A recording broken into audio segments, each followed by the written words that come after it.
Free services, Lavazzi and Who1.co.uk present the 20 Megabyte Doctor Who podcast.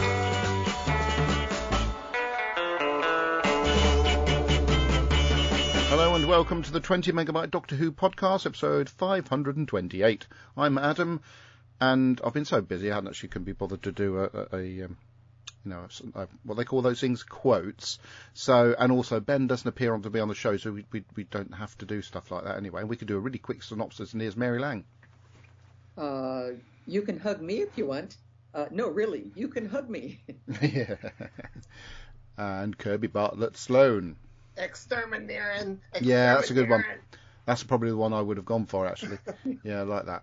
But the funny, ironic thing about the exterminator, obviously the Daleks are based on the Third Reich, aren't they? So that was quite an interesting sort of nod to their inception.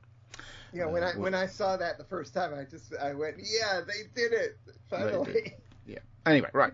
So on the live feed, we've got Lillian Robbins saying I've joined, and then you'd better, and then Terry Miles says is that there is a big time lag. I'm also here. Oh, sure. Well, it's not. My computer's really fast, so I don't think it's going to be anything. Well, at my end. It is a time travel based TV show. Yeah. So of course, there's a time lag. Yeah. Time lag. That's not a Doctor Who story. All went quiet then, didn't it? So yes, we're back again, and I think there's another duck out next week in regards to whether we're recording or not. I'm just going to check my calendar so Kirby doesn't have to ask me at the end of the show. But I've got a funny feeling I'm up to something next Sunday. Yes, I'm filming a show. You're always up to something. I'm filming a show in Southsea, so I won't be here.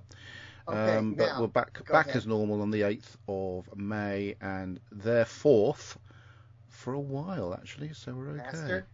Master? Yes. I'm saying this now so you don't go, where's Kirby? Where's Kirby? The next time, that's 2 weeks from today, I will not be on the show. You could have given me a forewarning to you saying that, because I can't find the hallelujah. Oh, here it is.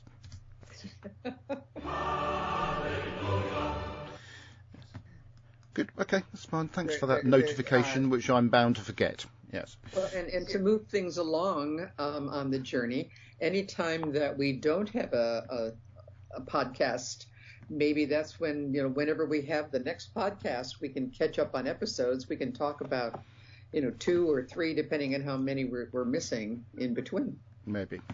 But you lot, who wasn't on the show last week when it came to the Stolen Earth episode? It's all gone quiet over there. It's all gone quiet over there. Sorry, I was adjusting my calendar. What? Oh, God. I said, who wasn't on last week when we did the Stolen Earth episode? Me. It was... Right, me. Right, so is it possible, and that's a stupid question, and it isn't rhetorical, but is it possible for you to do a brief what did you think of the episode bit? Fantastic, and it'll be combined, my full thoughts will be combined at the end of talking about this one, because these are 2 episodes that should be discussed together. No, they Hey! Oh, that definitely deserves one of these. Yeah, you're on sound effects tonight, mate, because I've had a really busy day and I haven't even got my Mac with me to do my sound effects. So you have a Mac, but I can still do that. Ooh. Well, that didn't work too well, did it, everybody? That went a bit funny. It sort of like overloaded the whole internet. That never mind. Anyway, Ben's back. Oh, do you want to do it? Or shall I do an introduction? Introduction. Yes. Yeah, let me find it. Oh, you've gone all quiet. Hold on. Kirby, tell him he's gone all quiet. He's gone all quiet. I'm here. But oh, he's back again. Hold on. I told you. I'll tell you what I haven't done. There we go. I haven't muted my speakers. That's because that's the wrong remote control. There we go. That sounds better, doesn't it, people? Oh, yeah. Immense. Where did we get up to? Oh, yeah. And You Ben Shoveler. You're about to introduce me, weren't I you? just did. Ben Shoveler. Shalak the Tube, Pyrovilia, and the Lost Moon of Poos. Sorted. Ha! I could have just done the hat bit, couldn't I? Well done, yeah. Thank you very much. And here we go. Journeys. Everyone. Hold on. hold on. So we've already done that bit. Well, I'm joining late because I've had a busy day. I've had to go and say goodbye to my big brother's doggy because it's not very well, and so we had to make an emergency trip up to Oxford. And then I've had the daughter, and I've had to drop her home, and now I've cooked tea, and I'm 5 minutes late, and you've already started without me. We haven't really started yet. Yeah. So therefore, we can have a how is everybody? I'm tired. Oh. Kirby? I'm fine. Mary? I'm doing very well. I'm glad to hear it, my darling. Right then, so apparently we're doing Journey's End this week, which starts at the end of Stolen Earth, where the Doctor has just been shot by a Dalek. They've returned to the TARDIS, where you've got Rose and you've got Captain Jack, who are both getting, well, Captain Jack's not freaked out, and neither's Rose, but obviously you've got Donna, who's a little bit upset about what's going on, because the Doctor's just been shot, and he's lying on the ground going, oh, like that. And he then starts regenerating, and Captain Jack assures Donna it will be okay. And, you know, Rose knows it's going to be fine as well, because she's been there before and seen there, and also done it. Not quite done it. Beg your pardon? Then the Doctor starts regenerating. Ben. Yes. You Master, missed something. if you wouldn't mind. Oh, what's You missed the whole business of Gwen sticking her finger in the bullet holes in the hub. Oh, I did, yes. That's because I'm doing it from memory. I watched it 3 weeks ago, and I think I did quite well. At this point, I'll hand back to Adam, who shall continue this review. Yeah, sorry, I'm just noting that the recording levels are really low, so I'm going to keep an eye on those. Check your recording levels. Yeah, I'm gonna. Oh shit, that's wrong. Oh, I swore. Oh no, I've pressed the wrong button. There we go. I'm turning up the recording levels via a more professional means. Right then, well, I'm not. Wouldn't I? Who's he then? When's he turning up? Anyway, where do we get up to? Oh, right, yeah, so I agree with... we haven't got up to the bullet hole bit yet, because it starts off with a recap, and then the Doctor sort of regenerates and siphons off the regenerative energy into the hand, and then gets very arrogant and shows off about it. And then we go to Torchwood and Gwen and Yanto shooting at the Dalek, and all the bullets... That's what I thought! Yeah, all the bullets hang in midair, and Gwen pokes... Master? One of the bullets. I've got a big problem with that. What, you're watching it in the wrong order? No, the kinetic energy of those bullets should have made them so super hot that Gwen would have given herself a 3rd-degree burn by touching that. Oh, and reality intrudes. Yes. Well, because of course you can create a time bubble. Yes, time bubbles are cool. Never mind. Anyway, the Doctor's going on about his, being himself, and gets a hug off Rose, and then Donna wants a hug off Captain Jack because everybody's hugging each other. The Daleks sort of turn the TARDIS off and then nick it, basically take it up to their spaceship. Then Mickey and Jackie just randomly turn up. Because it's the season finale, and they might as well. And it's also the last series episode that Russell T Davies is doing, so they might as well be in it. Martha is at home with her mum and says, "Sorry, I got to go and do the Osterhagen tea thingy." And then we get we get to the Kirby's favourite bit with the Exterminier and Daleks going. Whoa, you're moving way too fast. I am not. I'm only up to 5 minutes. You're moving too fast. Anyway, I've lost where I was.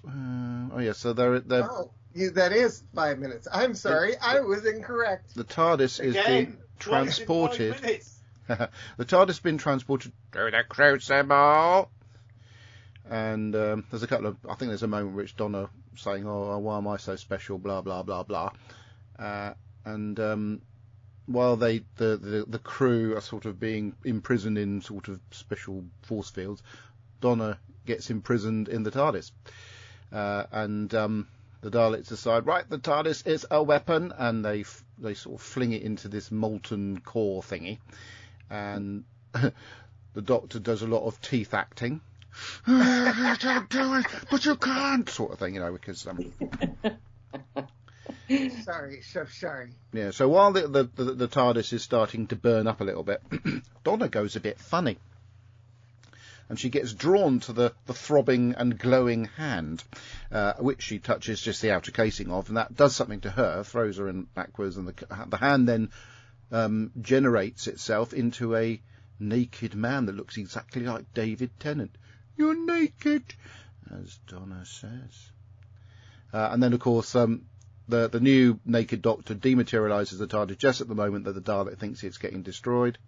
Captain Jack decides to get shot dead, and again, just so as he can be. He's such a martyr, isn't he? Yeah, so he can be taken out of the little holding room. But he was very lucky not to be incinerated, like he was. He was almost incinerated in the next Torchwood series. Anyway, moving on. Oh, not the next Torchwood series. The next, but that one, the one after Yanto dies. That Torchwood series. No spoilers. Sorry, Kirby. Master, I was watching. When I was watching him come out of that trash thing, I was really worried because that door looks heavy, and if they had made one little mistake closing it.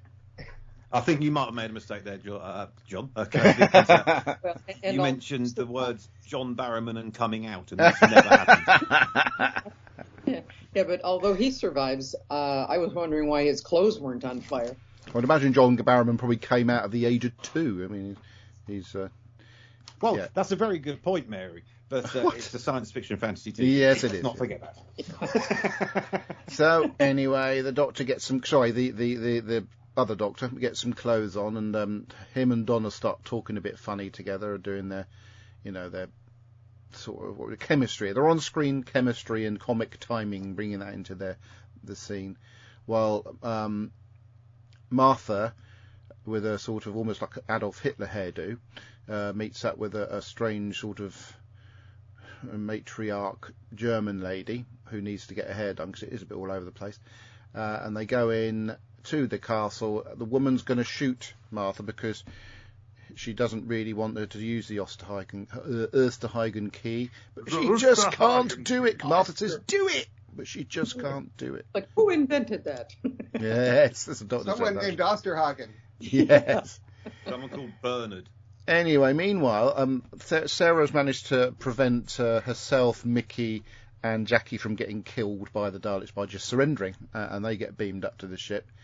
And there's a dramatic... After the Doctor has a friendly conversation with Davros, there's a dramatic scene in which the Davros is going to demonstrate this new weapon of his by killing a load of people in this sort of hold. So they're all going to die. But Device. yeah, because we've got to mention that Mickey and Jackie have transported themselves to this universe by one of those fancy disc thingies, which takes half an hour to charge up to do another one, and also breaks the fabric of the universe at the same time. What? One thing I did like about this, that since they reintroduced those little discs, they look a lot less like toys. They look like toys during the previous use of them. Okay. They were yellow, white and yellow, and I just got a notification on my phone saying we're doing a recording of the 20 Megabyte Doctor Who podcast. Also, did you notice that there's an extra who has been in Doctor Who twice? Oh yeah, the Indian lady. Yes, Geeta. Yes. She used to be in EastEnders many years ago. Yes. Long time. That's why she was in Doctor Who the previous time, because she was in Dimensions and Of Time. course. Well done, Kirby. I'm going to give you a ding for that one. That was actually quite worth mentioning. Thank you. Yeah. No, you can't have Thank another. you. Anyway, May I so have another? Mickey manages to find a door so that him and... Exterminate. oh dear. Him and... Is it Sarah managed to get into? Jackie's left out there, and then he thinks that Jackie's about to die, but he sort of makes some sort of gesture through the window that it's recharged, this disc thing, and she says, sorry. But what surprised me, instead of being transported back to the other universe, she's just transported to where they were in the cupboard. Where they were, yeah. That's because it's a science fiction It's a fantasy. science fiction fantasy TV program. Yeah. And otherwise the plot would have fallen apart right there. Yeah, I was wondering about that too when I was watching last night. Finished out of the episode, yes. Yeah. Anyway, there's Dalek ships everywhere, and Wilf and Donna's mum are, something themselves.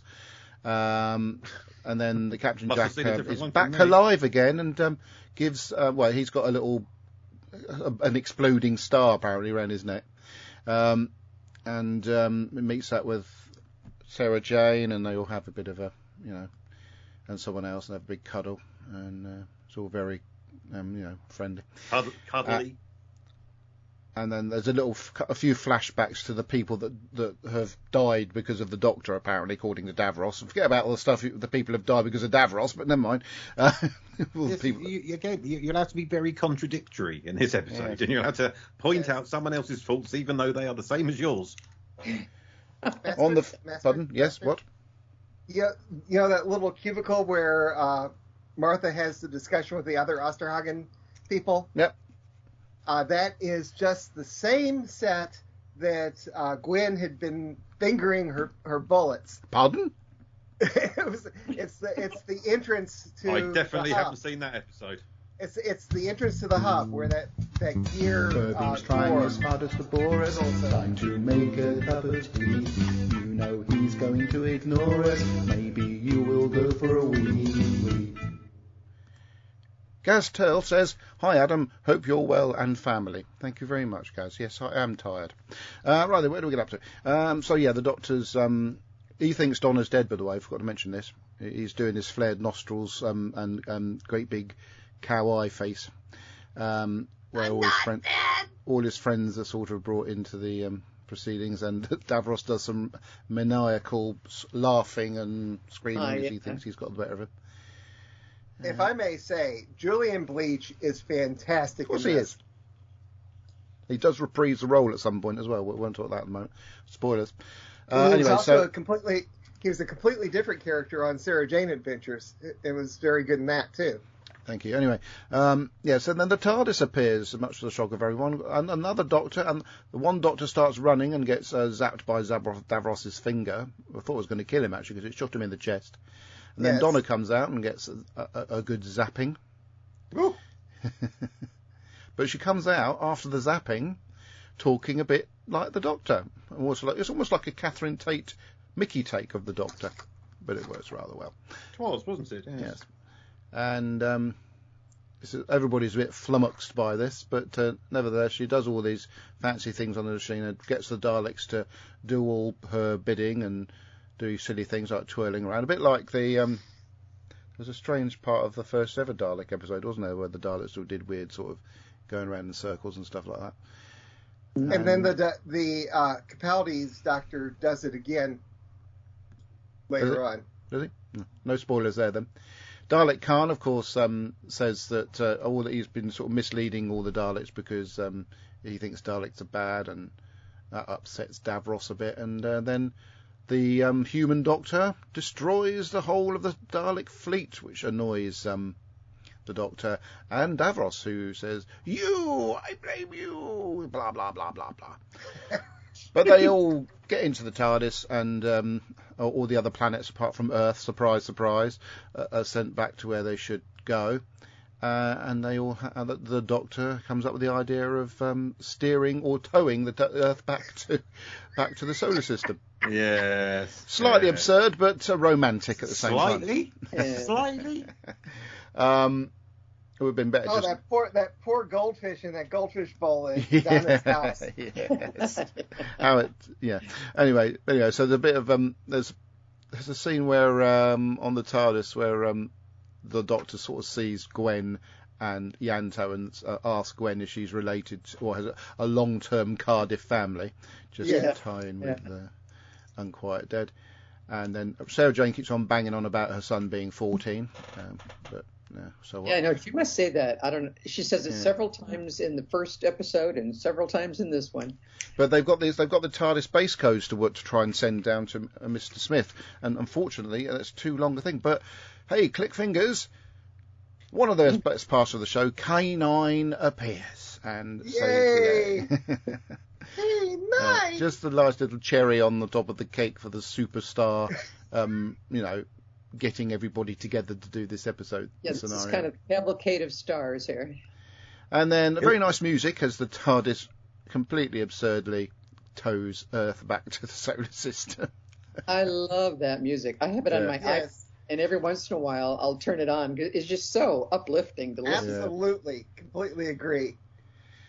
And everybody goes home apart from Donna, who starts going a bit funny, and the doctor knows. We forgot to mention about this another stupid scene on the beach where the human doctor gets to stay with Rose and whispers something into her ear, which makes her kiss him. Do you know what she says? She says, "I'm going to listen to the 20 megabyte Doctor Who podcast." No, he says 10-inch.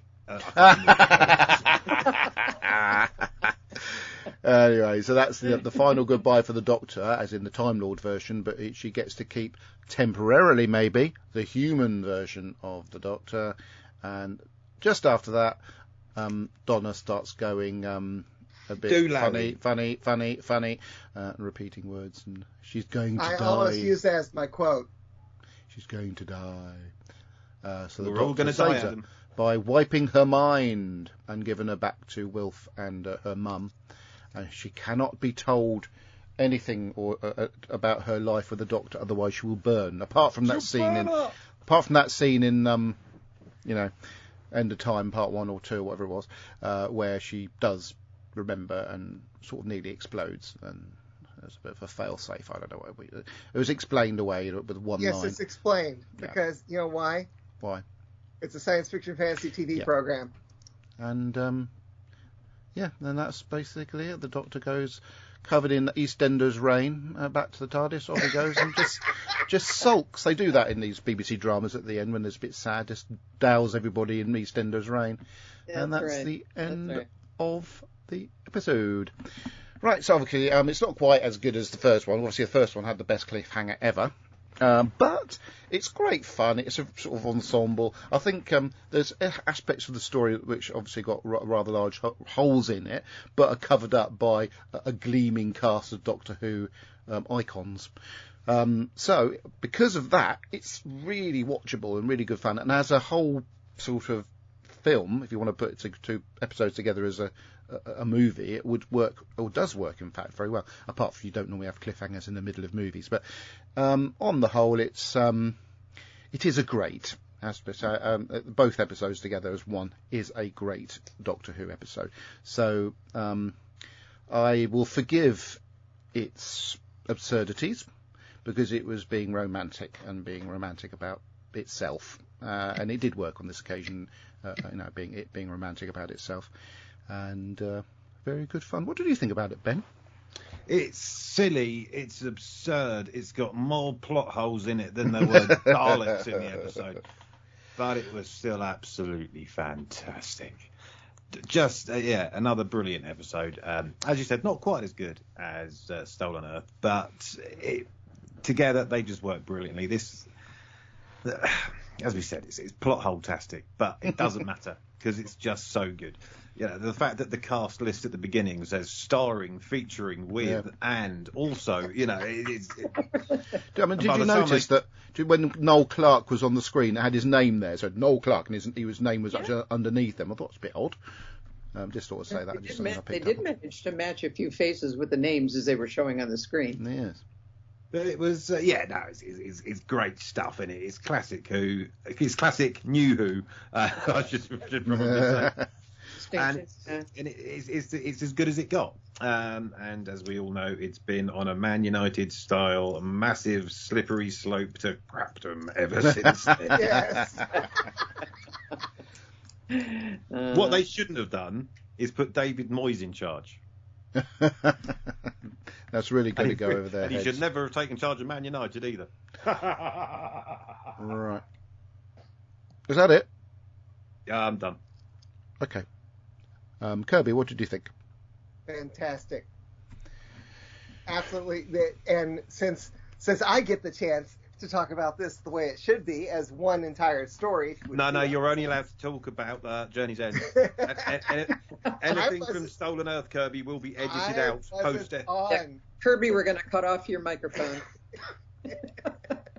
I wasn't on the last time. That's nobody's fault but your own, sir. I just absolutely. What was I doing? I'm trying to remember. You were at the theatre watching. At the theatre, right? Watching the silent version of Ben-Hur. That was it. I remember now. Anyway, this is just fantastic. I don't care about the plot holes. What? I Mr. Pedantic doesn't care about the Correct. plot. Correct, because it is so fantastic. I love it. I'll sit down and watch it at any time. I just want pure Doctor Who entertainment. Yeah, I absolutely don't right. care about the towing of the Earth because it's a science fiction fantasy TV program and it looked cool. Why have we never said that? It showed the people who did not understand why the TARDIS console is shaped that way, why the TARDIS console is shaped that way. What about all the hundreds of millions of people who don't care what shape it is? Yeah, really. I never gave it a thought until the doctor told me about it. I remember reading about it when I was first acquainting myself with Doctor Who around 1979. So there. My only quibble with it is that they didn't put in the thing at the very end where the real Doctor gives the half Doctor a piece of the TARDIS to grow a new TARDIS. They filmed it. They didn't include it. I've seen that scene. Wasn't that included as an extra on the DVD? Extra. Yeah. It's a shame. Yeah, I agree. It makes sense because you grow them. Yeah. Well, what was the point of having him grow a new TARDIS? He's half human and he's going to age and he's going to die. And then it'll be used it'll be like a hardly used car, won't it, Mary? But being a science fiction fantasy TV thing, he could maybe have a reverse chameleon arch and turn himself into a Time Lord. Is a possibility to have further adventures that they never approach. Who knows? It may come up. Well, yes. We'll discuss that in a minute when I talk about. They've discussed Tennant possibly being in the next story, I believe, or the anniversary story. Yes. And maybe he's the half Doctor. Maybe he is. Anyway, have you finished yet, Kirby? Yes. Kirby. Yes. Oh, you have. Sorry. That leads me to play this bit of music.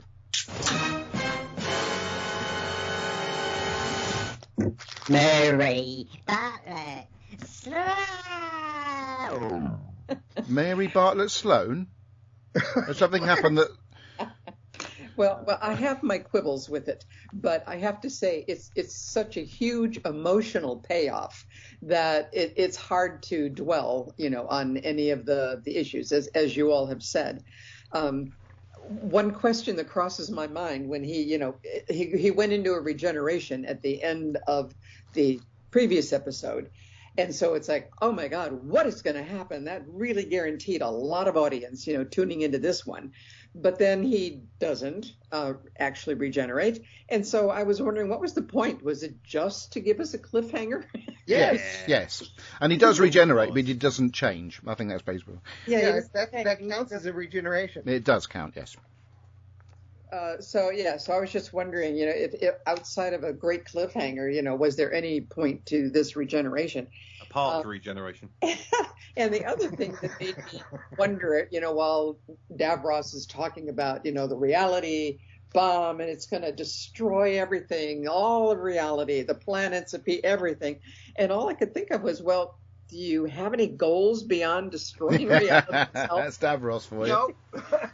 Because I'm not being funny, but how is that different from Putin at the moment? Yeah. What's he trying to... Very good, yeah, it's true. Like So- Putin, he just wants to destroy everything. And it doesn't look too dissimilar to Davros. You can imagine if he had a nasty accent. He could... I would know. Seriously, as I was watching this episode, I was... sorry for interrupting you, Mary. Okay. But when I was watching the episode, I was thinking there are striking similarities, not just facially, between Putin and Davros, but also the way they act.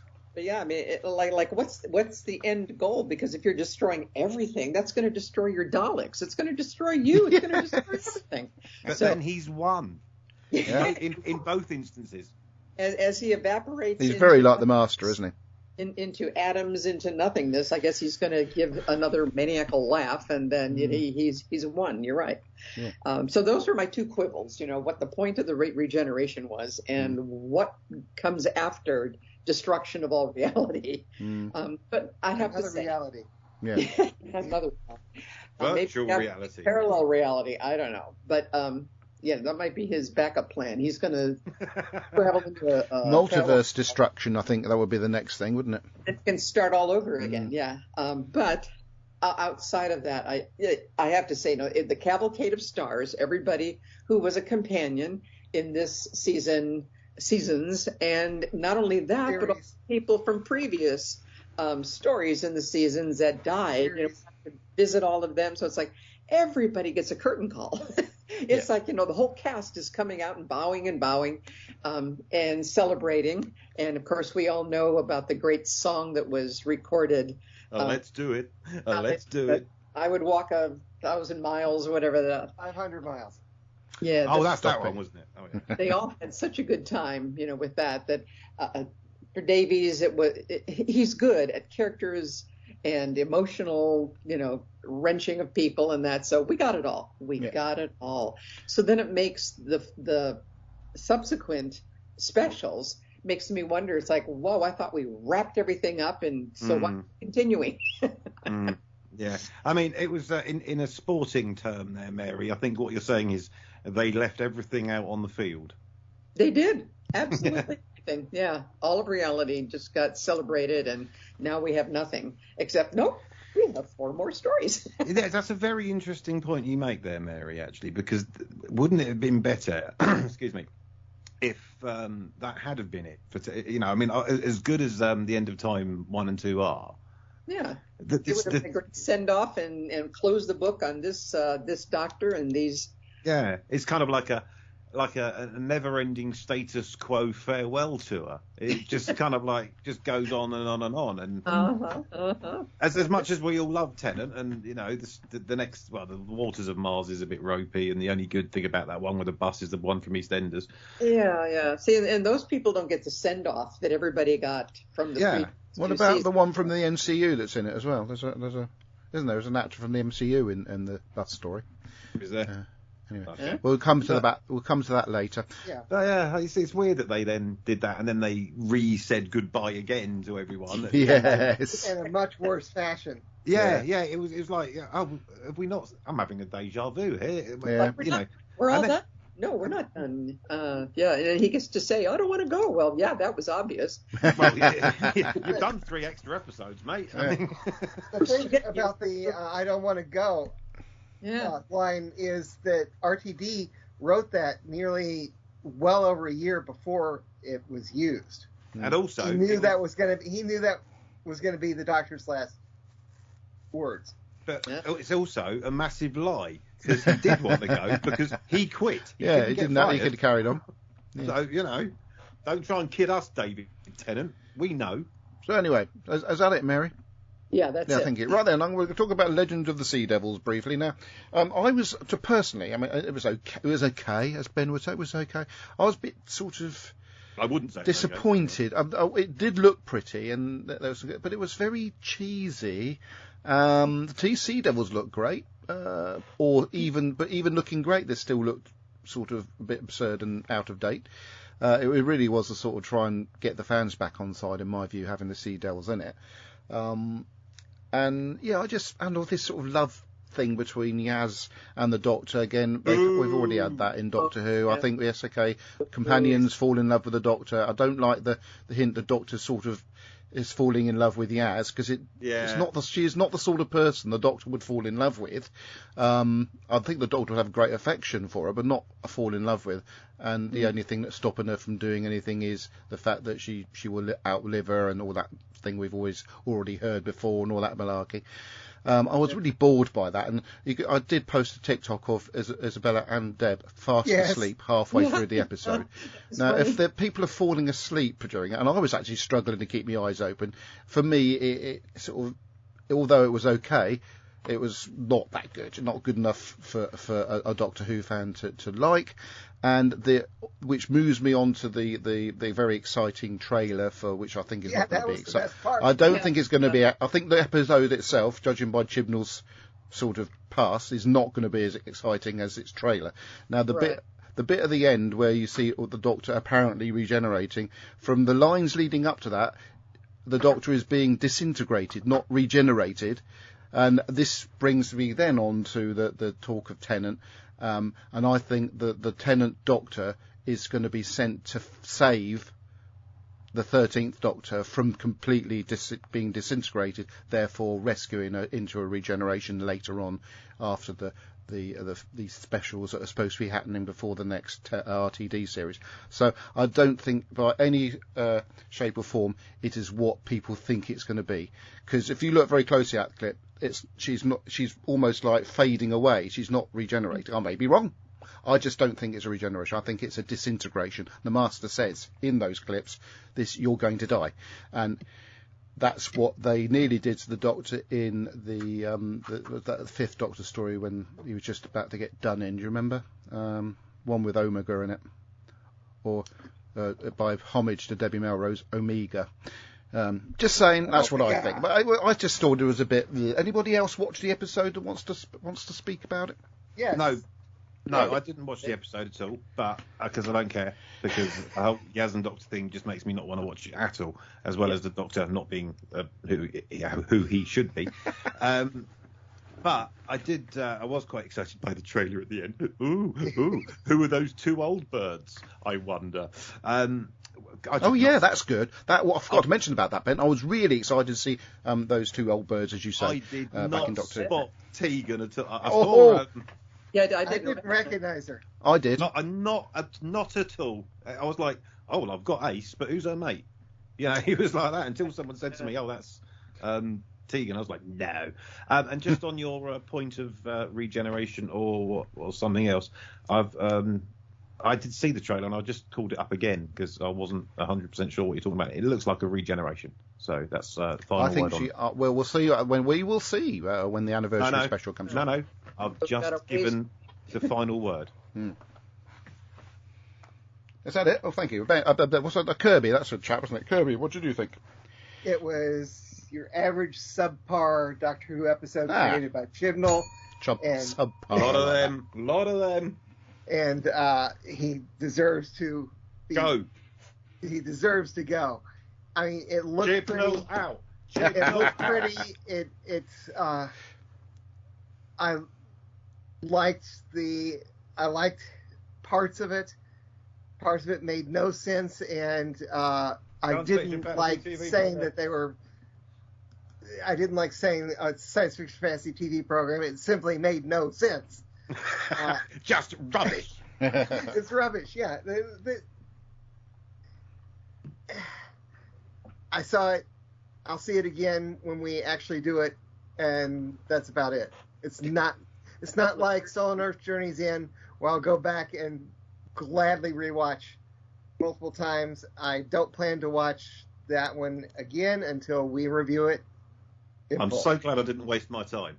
That's the good thing about it. It didn't waste my time. If you lot had said it was all right, I might have watched it now. No chance. All right, that's what I said. It was all right, but it was a bit, disappointing.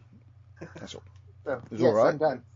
Yeah, well, I wouldn't go so far as to say it was disappointing. It was for me as an adult, but as I was watching it, I was thinking, this looks like a throwback to the original plan for Doctor Who, which was aimed at children. I got that too, Mary. I got that too. It was very childish. I agree. Like 8 to 12. It was very cartoonish. It was very simplistic.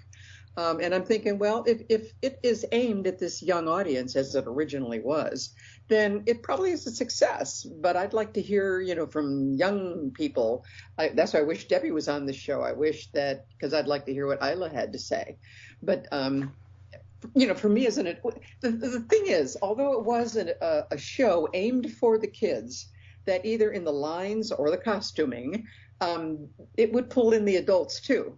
Because it was like being done at two levels. Because it was good storytelling, Mary. That's why. Yeah, if it's a good story, or the female companions are dressed a certain way or whatever. The adults they were focused on Doctor Who, and that's its popularity. But this particular episode, it just seemed like, well, this is just for kids. I don't hear anything or see anything that would intrigue me as an adult. So that was my impression of it. Thank you very much. Right then, now going back to the live feed, Lillian Robbins says it's great, but she was in fact talking about Journey's End, not about the Doctor Who story. I hope so. Alan T. Butcher says, I think Adam is definitely correct that he may well be wrong. Ian Kirk says, my set-top box decided to shut down to do an update during the Easter Doctor Who story. Perhaps it hates Chibnall. There we go. Right. Kirby. Try the iPlayer. Yeah. Kirby. In this new episode, there's nothing really scary, if you notice. I think that's why we were all so bored, because there's nothing really scary in it. No. Kirby. Yes. Journey's. Oh, sorry. Yeah. Feedback that you requested. Okay. Let me get there. I've got how many tabs open here? Okay. So. Looking at it, we're not. And let me refresh. Oh, for God's sake! You must have known this was No, coming. they- Every single You have to episode. refresh when you do that, because who knows? Someone could have commented while we've been nattering on for 45 minutes. Could have done. All right, so Mm. no, it's not a whole lot at all.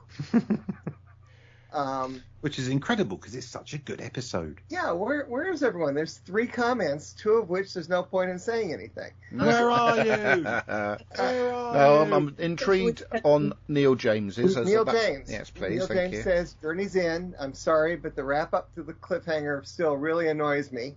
I was fuming at the time it aired, and I still am on every rewatch. I wish they had had the spunk to really follow it through and see out the season with a new Doctor series. Yeah. Oh, It would have been controversial. It just felt like a little wrap up, so why continue? That would have been a been fantastic spectacular. But It would have been. It would have been something that would still talk about. The people would talk about even today on podcasts. I think the reason why is because Russell T Davies has already written the next Doctor story, and that was quite a good little teaser again for the possibility that there might be a new Doctor. A lot of this is discussed in the follow-up to his book that he wrote with the Doctor Who magazine guy, Ben Cook. Anyway, fun to see Jackie and Mickey arrive to join the crowd, and I like the German-speaking dialects. Davros continues to be brilliantly performed. Other than that, I find it all a bit too frantic, and much like the previous season's 2-part finale, the second episode just doesn't fly as high as the first. Rose's ending is boring. Donna's is truly heartbreaking. Bring on the specials, 2 stars out of 5. And I posted Journey's End original ending, which has the Cybermen coming in. Yeah, I like that one. You like? Oh, what? I like that episode, the ending that Kirby posted. The alternate ending where Yeah, but someone pointed out as they were filming it, it's in the book, by the way, that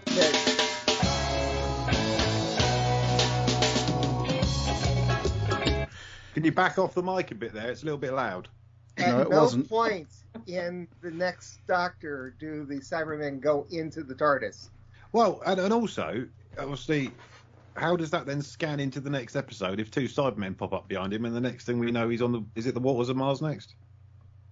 Next episode is the next It's Doctor. next Doctor. Oh, it's the next Which Doctor. is a Yeah. Cyberman story. With friend of Yeah. the show, Valile Oh, I see. Shabalala. You've met her, haven't you, Ben? Well, she's met me. She's lovely. She's actually. absolutely adorable. Yeah, absolutely. She was just my joint favourite person I met. Alongside Martin Ballantyne. I rather unwisely, when I went down to have a conversation with her after Fantasy Con 1, because she needed some money to get back home. I don't know. Anyway, I had to go and give her some money. And we had a rather long conversation with me sat in the car and her stood outside by the eating area at the fountain. And I perhaps should have got out the car, and then when I said goodbye to her, could have given her a cuddle, which I would have quite enjoyed. You perv. The pardon? other one who was nice was the bloke from Harry Potter. I can't remember his name. The bloke who did the MMA fighting as well. He was a really Oh, yeah, Josh Herdman. Josh. Yes. Yeah, he was really. Yeah, he was. Yeah, quite nice. He wasn't prepared to actually do any work to get money to cover his guarantee, but he's a very nice man.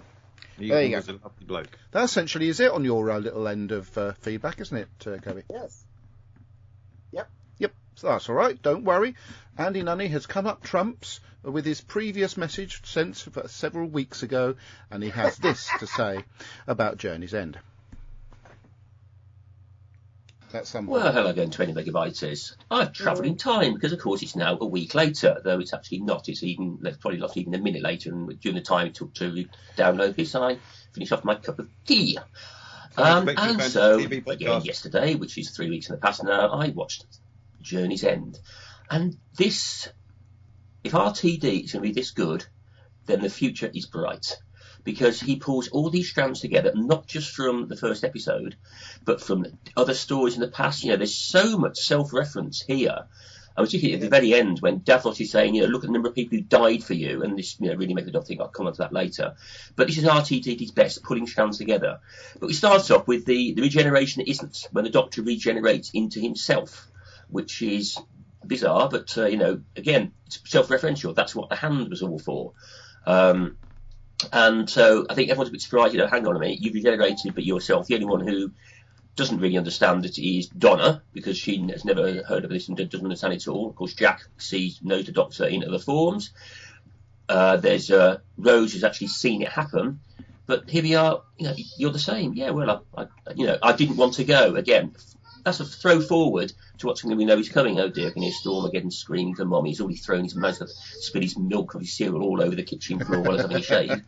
Not the kitchen, but sorry, I'm digressing completely. Yes, you are. But here we go, and we find out what this is all about. There's 27 planets, and basically Davros has gone completely bonkers. He's totally insane, and he wants to destroy the entire reality. He's gone, and yet presumably the Daleks are somehow going to survive all this, otherwise it wouldn't make it happen. And then you've got Dalek Khan, who is, again, wonderfully played, isn't it, with that cackling voice, basically being a soothsayer, but again, picking up things from the past, picking up points, bringing it all together. And this becomes such a tight story, because all these loose strands get knitted together, and it all comes together, it all makes sense. And we get the second Doctor. So it's, is this a multi-Doctor story? I suppose you could class it as that, because, it is more than one Doctor, although it's the same Doctor, which is, I don't know if I've ever seen that discussed before, so I don't know whether you're going to think about that. You might have already discussed it, of course, I don't know, because it's 3 weeks in the future. And we get the Dr. Donna, and this is Catherine Tate, probably the best she's ever been in Doctor Who, because she's got the mannerisms that she has before, she's got the mannerism of the Doctor, and she pulls them all together. She is absolutely brilliant, and I think, again, this just shows some of the casting decisions made. I mean, it's like when Billy Piper, oh, God, Billy Piper, she's a pop act, she's an actress. Yes, she is. Catherine Tate, she's just a stand-up comedian. Blimey, she is a really, really good actor. And she acts her socks off here, and she just dominates that final scene, when she's taken over, and she's got the Doctors doing everything. We're sending all the planets back, and of course the last one that isn't going back is the Earth. And then we get the thing where the duplicate Doctor, the half-human Doctor, destroys the Daleks, and his doppelganger, his other half, ain't very happy about it, because I think he understands, what he's become, but it's not what he's become, it's what the other Doctor become. So again, it's so good because he's a parallel Doctor, but with a parallel personality, and perhaps hasn't got the same, I want to call it integrity, it's not quite the right word, but human Doctor. But anyway, they tow the Earth back, and everyone's cheering. And yeah, they managed to get a load of fireworks up really quickly, didn't they? Obviously there's probably New Year celebrations, the footage they've used. They managed to organise that really quickly, didn't they? And then we get the Doctor being put in his place by Donna's mother, who's can never ever remember. It just shows people just don't trust him, because Martha's mum was the same. Jackie Tyler was the same. I think Jackie Tyler still doesn't. And so you get that, and you get a send off, and Wilf comes out, but Wilf knows, Wilf understands, and he understands that he can never ever tell Donna what she's done, but he knows, at least there's somebody there who said, I'll keep thinking of you. And he can, he knows what the Doctor, I think he understands, being a military man, what the Doctor's gone through. And then we get the final scene where the Doctor's going, and the half-human Doctor staying with Rose, so we've got a Doctor who's going to grow old with her, which the other Doctor can't. And again, it's something that really does make you, it pulls at the heartstrings, doesn't it? And again, this is RTD writing so well. So I think it's an absolute belter of a two-part story. There's so much going on, yet you don't get lost in it because everything ties together. The Daleks are brilliant. Davros, I said, it was so menacing. Dalek Khan, and overall, yeah, it was a cracker. Anyway, it'll be about 4 weeks before I get to do any more writing now. Be seeing you. That's Andy Nunley, everybody. Thank you, Andy. That's it. Right. So let's see what's coming through on the live feed before we move on to some more feedback. Mary will be next. She has something to read out. We've got Alan T. Butcher says The Legend of the Sea Devils was definitely at least 13 minutes too short, as they didn't really have time to put over the most important things about the Sea Devils. Neil James says, I made a mistake. And then he says 3 out of 5. So, of course, obviously on his feedback he put down 2 out of 5. And then he said, I'm editing it now. And then he said, sorry, not really good enough, Neil, to be fair. Laurie Nix says, oh, Laurie Nix, my goodness. Oh, Yay! I'm just ringing Laurie Nix's bell. And sneaking in Hello, and Laurie. sneaking love to you all, K9 for the win. And then Lillian Robin said, I was referring to Journey's End as great. The Sea Devil stories was meh. So, Mary, you have something. Hey, we have this from Linda and Terry Miles. Who me and Debbie met the other week in Cows, and they're Are they absolutely related lovely. to you? Woo. Hey? No, they must be related to you. You only meet people or talk about people who you're related to. They might be. I might have to Sure, investigate that one. Some distant ancestry. Okay. So they write, well, RTD has now got all of his toys out.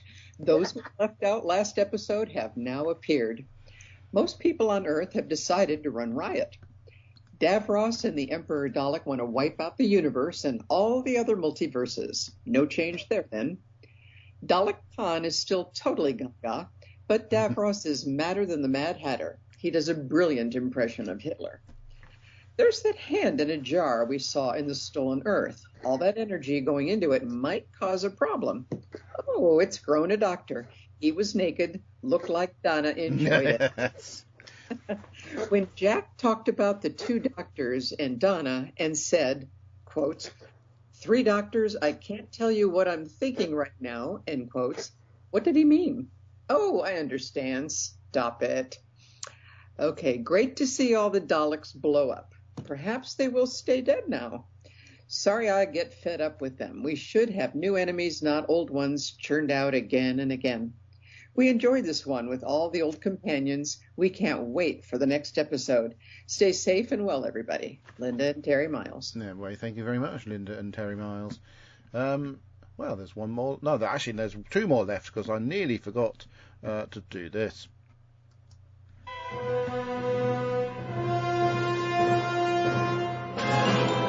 Hello, 20 Megabyte Podcast. This is Ian Kirk. Hello, Ian. Hello, Ian. Journey's End by Russell T Davies. A big finale to RTD's era, except it would turn out that the BBC want a year of specials. Almost everybody's back to take a bow in a story that feels like an anniversary special. Davros is back and has the cheek to suggest that the Doctor has a dark side.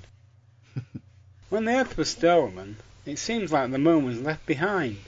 The TARDIS hauls the Earth back to where it was, but how does it get the Moon to orbit it? Does it just happen because it is an egg, Excellent or because point. it is a fantasy science fiction It TV is program? The Torchwood crew don't get much to do. They are just there because RTD wanted them on screen, but could not think of what to do with them. Donna's story arc turns out to be a circle. To save her life, the Doctor has to wipe her memory and turn her from a near Time Lord into the annoying character she was in The Runaway Bride. Yes. Mm-hmm. Rose gets her very own clone of the Doctor. He gets a bit of TARDIS clone Coral, so after she passes away, he can go travel the universe, like Jenny in The Doctor's Daughter. Uh-huh. Now RTD is coming back. Perhaps the 14th Doctor will meet Rose and 10½, Yeah. as he always brings back his characters. Yeah. I have watched The Bubble, a comedy film with an ensemble cast including Karen Gillan. Oh, yes, I forgot to watch that I one. found almost half the scenes to be funny. Karen is very good. It is the first film about COVID. The company is trying to make the 6th in an action film series by filming in a large English hotel. 2 self-isolation periods drive the actors crazy, and they eventually try to escape. Wotan, what was the Southampton score? 2-2. Brighton and Hove Albion and Southampton drew 2-2. Oh, I just Bye told for you now. that. Yeah, thank you for that. And Ben Shoveler. Reading. Anarchy Butcher. The exciting Ben Shoveler. Yeah.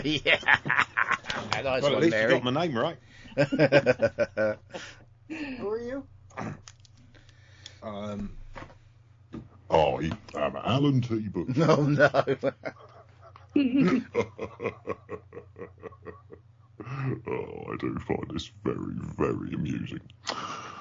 The Three-ish Doctors rebooted, sort of, or Davros is, in reality, the bomb.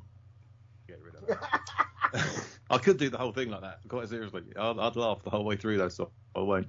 Dear 20 Megabyters, Journey's End is, of course, a closely studied and precedent warning of the dangers to democracy if a sufficient egotist is allowed to take power and subsume all structures and efforts to serve only their own interests. I think the Labour councillor might be doing a bit of politics here. Yeah, tell him off, Ben. I think you're right. No. He's allowed to write what he likes. We are in a democracy. It points... yes, I've got to that point, haven't I? It points to the Autonomous fact... collective. that's very, very true. It points to the fact that where such power and its prolongation is sought for its own sake and without conscience by a leader, then the total undermining of and even destruction of that democracy becomes an option simply to secure a short continuation of that person's control. Of course, the situation can always be remedied by collective struggles to restore an accountable form of control and hard work together to rebuild and restore what is damaged and displaced. Also, whilst an organised force like the Daleks could have intervened much earlier, as they lost confidence in such a Davros/Boris type figure, what's he got against Boris Becker? Love it. A type figure, then they cannot, with their malign mentality, be expected to be strong enough to do so, even when their long-term interests are also being disregarded. I giggle because I have both pairs of glasses on. One of them is clean, one of them is dirty. Oh, I dear. can't work out which one's which. Adam, I need you. Kirby, I need you. It should be noted that whilst that towing the Earth from its... That was the best one we've ever done, wasn't it? That was a cracker. That towing the Earth back from its detention by the Daleks back to the solar system would have a cataclysmic effect which would disrupt all life on Earth to the extent of an inevitable extinction. In fact, Doctor Who is a... Oh, for God's sake. Science fiction fantasy TV program. Jeez. Jeez, seriously, one job. In which such details can be ironed out by assumed Gallifreyan technology fixes off screen. We also learn that a Time Lord brain is bigger on the inside than a human brain is, which is presumably why they offload. Unfortunately, there's a typo here, which I'm not going to draw attention to. Which is presumably why they offload some of it into a pocket watch when they transform themselves into a human. All in all, Journey's End is a summit of the ever greater threat that has built up over the last few seasons. Series, Adam. And whilst the resolution is a bit too easy and straightforward, straightforward. I went all West Country there. It's a bit too easy and straightforward. There is so much greatness in this episode that it carries the enormity of the situation and doesn't give you a moment to rest and question what is going on. I went from West Country to Norwich there. I do apologise. The huge guest cast here shine in all their glory, reflected from the brilliant and likeable Doctor they have the privilege to venerate. Venerate, you mean? The story is perhaps 2 episodes too short, as it clearly needed a couple of episodes before it to set up this climax. Next up, Doctor Who and the next up Doctor Who, or Cyber King versus Dr. McDonald. Those are my thoughts. Alan T. Butcher. Very, very, very good, Alan. Anyway, where did we get up to? I think that was Alan. I'm not sure. But there you go. Andy Nunny says, I need to plan viewing of the next episode as this week is going to be busy with a lot of rugby. Friday watching, Saturday playing. Oh, careful, Andy. So when are you recording next? 2 weeks' time, Andy. 2 weeks' time. Are we not on next week again? God, you I've are got awful filming to doing do. I've got to go to that horrible, godforsaken place, Portsmouth, to do filming. Oh, have you? Yes. Oh, man, I used to work there. Have you had your jabs? No, but I intend fully to get them. Alan T. Butcher said, that Becca is awful. Right, let's move us on to a special feature this week, which I dreamt up all by myself. Where did you nick it from? Pardon? Where did I nick it from? Oh, because I was just browsing random stuff on the internet, and it's got nothing to do with what you're thinking. Was Debbie out, was she? She may have been, but that's irrelevant. Right. Well, you'd lock the door. Right, so... you want an incognito browser. I need some music. Where has it gone? Might not even be in my... Oh, hang on. Just talk amongst yourself for a bit. Oh, no, here it is. Right then, so I've come up with this one-off special of the top 9 contributors to the 20 Megabyte Doctor Who podcast Facebook group, which you can join, but you've got to understand it's going to be a private group in 3 days' time. Private. Yeah. And here we go.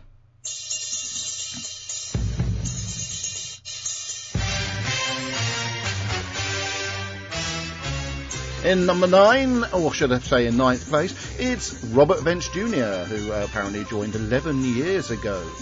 In number 8 is Ian Kirk, who joined 10 years ago. I'm surprised that he joined less period of time than Robert did.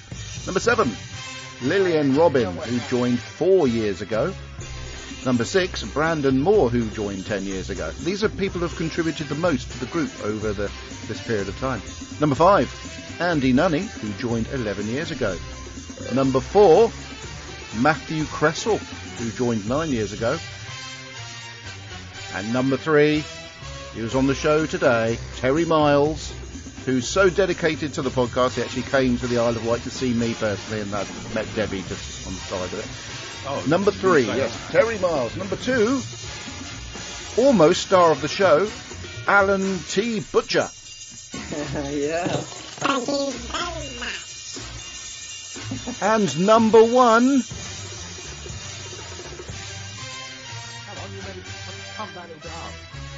Kirby Bartlett Sloan, Imagine that. who joined 11 years ago. Imagine I've got to that. say, I'm very, very disappointed. Of course, you can that I understand didn't- why that's just a one-off feature.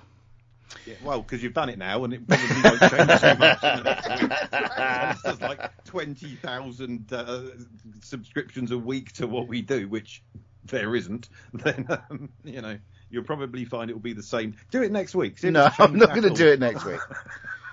My talking money of- on it hasn't. And Right then, Mark so- Hoover, number 9. We move on to our next feature. Ben Shoveler and his quiz. Oh, Master. well, yeah. Oh, Hold on. what now, Kirby? Seeing that I do the request for feedback every week, I think that's why I'm number 1 there. No, it's not actually, no. Carry on. Oh, It so says at the it's top random here. stuff that I post too. Right, let me... Can I say what it says at the top? Sorry, Ben, it's Kirby's fault. It says top contributors. And it says date range does not apply to top contributors. Data shown is always from the last 28 days. Oh, maybe we could do it once a month. Right then, sorry, Ben, you have a competition. I'm just sorting things out. It's not a competition because that would suggest there's a prize. And I can't No get my wagering. prize. Okay, I can do some other statistics from the 20 megabyte. I'm ready to go if everyone's ready. Oh, I'm ready, yes. Just a general good feeling from is our prize. That's it. That is the prize, Mary. And as I do say in a minute. Well, you'll hear what I say in a minute because I'll say it. But it's at the end of the series. The prizes aren't given out. So right. So if I press that and do that, then I might be able to get. Oh, it works. And now, live from the Indie Rock Disco Radio Studio 1, the game show nobody's talking about. This is How Aged Are They? How aged are they? How aged are they? How aged are they? That's what the game's about. How aged are they? How aged are they? How aged are they? Get ready to find out. With your host, Ben Shabba. What has this show stooped to? What are the levels like? Is that loud enough or too loud? I don't know. Carry on. Why is it too loud? What can you hear the music? It was fine. It was fine. I'm Right. Hello and welcome to How Aged Are They, the Doctor Who actor who's recently had a birthday age guessing quiz, currently featuring on the 20 megabyte Doctor Who podcast. The rules are simple. There are 3 rounds. In every round I give you one Doctor Who actor. They could be from classic or new Who, but they've recently celebrated a birthday. The contestants have to try and guess the actor's age and to score as few points as possible. If they guess the actor's age correctly and get an exact answer, no points are added to their score. If they guess 1 year away, they get 1 point, 2 years, etc., etc., etc. At the end of the 3 rounds, the points are added up. The winner is the person with the lowest score. To ensure fair play, there are rules which we're not going to go through again because everyone knows them. They're just called the Kirby rules because he doesn't like playing very often. But before we play How Aged Are They, we'd better meet this week's contestants. First up is Adam. Now, hold on. Oh, God. I wrote some of these last week and I did some a couple of weeks ago, but I didn't do some others, did I? Hmm. Who was here a couple of weeks ago? Mary wasn't. Me. I was here. You were here. Hmm. Right, so Kirby wasn't, though. Okay, so... First up is Kirby Bartlett Swallow, the strict vegan who only eats meat when he feels like it, but definitely only the dead stuff. Kirby can be often seen rummaging around the crop fields of America looking for carrots, potatoes and mangoes. Good luck with that, Kirby. Adam, 72, collects random strangers' earwax in the hope that one day he'll have enough for a candle. Adam is also in charge of the seaweed placement on all the beaches on the island of Wight. Great job, Adam. And finally, Mary. Were you here last time, Mary? Did you want? I think Mary was here. It was me, you, and Mary, wasn't it? That means Mary can have this one. I think and you finally, might have just Mary, woken up who's Mary. 37 and slightly deaf in both feet, which is a bigger problem in the winter months when she's wearing big socks. Mary is also a keen mechanic who once used only sellotape, Pritt stick and bubble wrap almost entirely restored a space shuttle. It didn't fly. And those are today's contestants on How Aged Are They? Yay! I actually completely hit the bed there. Did you see that? It finished as I didn't. That's good. Anyway, so we've got 3 Doctor Who people this week, and they've all recently had a birthday, and you have to work out what that person's age Yeah, I think we've is, established that. Yes. as he quickly writes down the chart for score. Right, so the first person is Emma Handy. Emma Handy. She played Mother in The Lie of the Land, which I believe was a Doctor Who episode. Horrible episode. It was a Peter Capaldi episode, if I'm correct. So Emma Handy was the mother in The Lie of the Land, born on the 24th of March. That's the day we're recording this. But what year was she born, and how aged is Emma Handy? Adam? 50. Mary? 65. And Kirby? 56. Lovely. Oh, he's doing the Kirby rules come into play there, isn't it, Ben? No. No, not yet. No, there's no Okay. Kirby rules. We don't have to take one team from one pot and not allow them to go into that Okay. group because of a regional similarity. Number 2 is Christine Kavanagh. That's Christine Kavanagh. She played Aram in Timelash, which I believe was a Doctor Who episode. She was also born on the 24th of March. It's like I've done research for today's episode and literally not just done it as we were listening to Terry and Linda Mars's feedback. Luckily, I found 3 really quickly. So Christine Kavanagh played Aram in Time Lash, born on the 24th of March. But how aged are they, Mary? You realize that we are in April? Oh, bugger.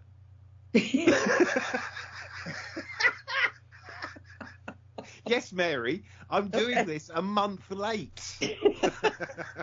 Just checking. Of course, I realised I'd done it a month too late. Yes, yeah, that's that. The problem is, when things are pre-recorded like this quiz, sometimes they go out at the wrong time, you see. Yes, they do. This entire quiz is pre-recorded, and so it's dependent on when Adam puts it into the podcast. And if he puts it in the wrong episode, it'll make me sound like a fool. Okay. Okay, I'll guess she's 85. She won't thank you. Kirby. 72. Okay, you won't be her friend either. Adam. 64. Okay, and finally, contestant. No, not contestant. Actor number 3 is Mark Warren. Oh, we all know Mark Warren, don't we? Who did Mark Warren play? Adam? No, he didn't play Adam. Who did he play? Adam? Question mark. Can't remember. Mark Warren. Okay. Kirby, you must know Mark Warren. The name is familiar. Mary, save them, Mary. I have no idea. He was Elton Pope in Love and Monsters. Oh. Yeah. Oh, now you know. Yes. Now you know. Well, he was born almost an entire many years and a month ago on the 20th of March. So you realise it's April. No. We're recording this in March, Kirby. We've just established that. This is all. Let me pop into my TARDIS. No. This is all down to Adam putting it in the wrong episode. I'm entirely convinced. It's nothing to do with me. But Mark Warren, born on the 20th of March. But how aged are they, Mr. Bartlett Sloan? 53. Mr. Pearson. It's annoying. I was going to say 51, but I'm going to stick with 51. I'll allow that because you're not a Kirby. And and finally, Mary. I'll say 48. I'll say 48. Okay, well, that's the end of round 1 of How Aged Are They? We'll now do something else for a couple of minutes while we pre-record the results, which Adam will play out in the wrong episode shortly. Yay! Well, before we move on to Doctor Who news, I would like to see if anyone's said anything on the feed. Alan T. Butcher says, Kirby is right. Sorry, my audience was a bit late. Yeah, right. Alan T. Butcher said, Kirby is right. He should be set aside, and the second place person should be the top of the contributors, meaning him, obviously. Yes. Might be. You never know. I agree. Do that feature again at some point. Doctor Who news. Well, before we do Doctor Who news, there's a FantasyCon news. FantasyCon is progressing. We have announced a couple of guests since we last did the show. One of which is popping up on the Facebook group which you can join. Yeah, Hebe Beardsall, who is the face of Ariana Dumbledore in the Deathly Hallows 2 and obviously Secrets of Dumbledore. She's also in a forthcoming series on Netflix called The Witcher Beginnings or something like that. We already mentioned that Joseph Milson, who was Maria's dad in Sarah Jane Adventure. He's been in loads of things, but he was also in the most recent episode of Moon Knight, a Marvel series, which is absolutely fab. He was in episode 4 very briefly, but at least he was in it and he had lines and he was great. So it's great to have them coming along to the convention, and we've got obviously things like VR and stuff like that, and there's other things to be announced soon. Running out of space for guests because it's not as big a venue as the previous ones. We've got to be a bit careful how many people we have, not just for that, but for monetary reasons. But it's all coming together nicely, and very excited we are too. And that concludes FantasyCon news for the moment. Moving on, we have what was that? That was me turning over my my notepad. It sounded like you were throwing something in the wastebasket on a man. No, I was just flicking back a page or two to find last time's scores so I could add up the the totalizer. Right, so apparently Studio Canal, Doctor Who and the Daleks and Daleks Invasion Earth 2150 AD is going to be made available in 4K. I haven't even seen it in HD yet, so that's something to look forward Last. to. Eh? I'm just saying at last. I was just joining in with the conversation. Thank you. It was also available to watch on BritBox. I haven't got BritBox anymore, but I know that those films were available on BritBox. You dropped BritBox as well? I dropped it, yeah, because we can't afford every single thing, and Disney Plus is so good. Exactly. TARDIS That's Magazine. exactly why I dropped BritBox. Volume 17. I don't pay for Disney Plus because it comes through a family account via Alicia, unusually. Remember Alicia? She co-founded the show. Right then, so Volume 17, issue 1 of TARDIS Magazine has been published by Doctor Who Appreciation Society, raising funds for the Multiple Sclerosis Society. That's rather cool. Go and buy it. Sadly, Sonny Caldinez, who was one of the original Ice Warriors, died at the age of 89. He's a bit of a Doctor Who legend. And I think anybody who's a real Doctor Who fan would have heard of Sonny, and he was well loved by his co-workers, fellow actors, and behind-the-scenes people. And moving forward, we've got more Lethbridge Stewart books coming out. I'm not going to read them all off, but they seem to be a rather formidable and regular series. There is a 13th Doctor Final Adventure Centenary special trailer, which is much more exciting than the episode that preceded it. Apparently, I'm wrong. She is in fact regenerating at the end of the trailer. Oh, that's who Sonny Caldinez is. I beg your pardon? Yeah, I'm looking at the picture now. I recognize him. And remember, he's in Raiders of the Lost Ark. So if you haven't already seen the Legend of the Sea Devils, there is a very exciting trailer at the end of it, and there's returning characters, Tegan and Ace. So I've given you a pre-warning if you wanted to skip past that bit. Too late now if you haven't. So that obviously Tegan, played by Janet Fielding, was my heartthrob when I was about 15, 16 years old. I preferred Nissa. No, I preferred Tegan. It was a real... nicer legs. It was a real take that E17 Rolling Stones Beatles thing, that wasn't it? My biggest one was Annabella Lewin from Bow Wow Wow. I had a massive crush on her, and I was around her age at the time, so it wasn't that weird. There we go. Well, unlike all of your I was her age. She was born in 1966, so that's fine. Legend of the Sea Devils overnight viewing figures, 2.2 billion. That's the worst I've ever heard. 17 people. Yeah, 2.2 million people, which is about half what Doctor Who normally gets. It was pitched, brilliant of the BBC to pitch it against Britain's Got Talent, which is showing itself up to be completely fake. It does. No, right, seriously, it doesn't matter what they put it up against. They could have put it up against women's rugby. It still wouldn't have performed very well. Because it doesn't. Just... I don't think RTD is going to allow it to be put up against programmes that are, quite popular on ITV, to be fair. Let's see what happens with that one. And, RTD needs to put it up on Saturday evenings.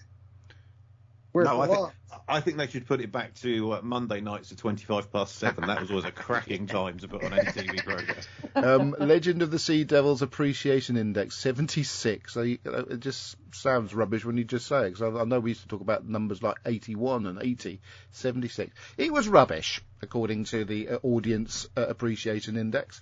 I'm not going to disagree with that, to be fair. The audience were probably right. Yes. Doctor Who Magazine Special Edition Action Figures, the Essential Guide. That looks quite good, actually. The latest special edition of Doctor Who Magazine is a lavishly illustrated guide to action figures and other articulated toys inspired by the original run of the series. It's really cool, but it will cost you $7.99. You can buy it, probably, through who1.co.uk if you live outside the UK. Doctor Who Titan Special 2022. Titan has released a preview of its Doctor Who Special 2022, written by Eisner Award... I can't read that. Eisner Award winner Dan Slott, who's done Spider-Man, Fantastic Four and She-Hulk, with art by Christopher Jones, who's done Young Justice, and Matthew Dowsmith, Hellboy, Bad Luck and Chuck. So actually it does look really cool, to be fair, so I'll give them that. So that's it then, that's Doctor Who news. Does that therefore mean, Ben, that you are ready to continue with the results of your I'm just thrilling Hold on, game show? Come back over here to do the results, and for God's sake. Sorry, I've got plenty of things to do. I need to find the thing that says stab. There we go. What? I welcome back to How Age. The Manic Street Preachers just turned up and tried to play an impromptu gig in my studio, but I shut them down pretty quickly, although I do like them. Welcome back to How Aged Are They, the game show based on Doctor Who actors and their birthdays. Our 3 contestants this week have guessed our 3 Doctor Who actors, and let's see how many points they've scored and therefore who's won and can be proud of themselves for the next 30 or 40 seconds. The first actor was Emma Handy. Emma played the mother in The Lie of the Land, born on the 24th of March, exactly a month ago. In 1974, making her 48 years old. Mary, you said she was 65. That's 17 points on your score. Kirby, you said she's 56. That's just the 8. And Adam, you said she was 50. 2 points for Adam, everybody. Next up was Christine Kavanagh, who played Irim in Time Lash, born on the 24th of March. Oh, again, exactly a month ago. Who'd have thunk it? Adam said she was 64. Mary said she was 85. Kirby said she was 72. Christine Kavanagh, born on the 24th of March, 1957, making her 65 years old, which means Kirby gets 17 points, Mary gets 20 points, and Adam, you get 1. Yay! Wow. I already got it right down. Let's go for this. You're good at this. I've already updated the spreadsheet that Adam has won.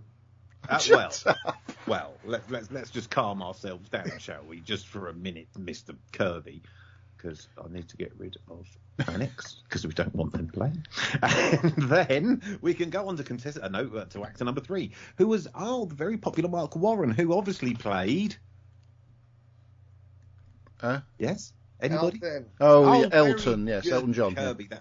That's no extra points at all. But he was. You know something? When my youngest daughter leaves for work every evening, as she goes out the door, I call to her, "Bye, Elton. Bye." Right. He's acting very sheepish. I'm a bit worried he may have weed in my front room. What have you done? Excuse me. This is my.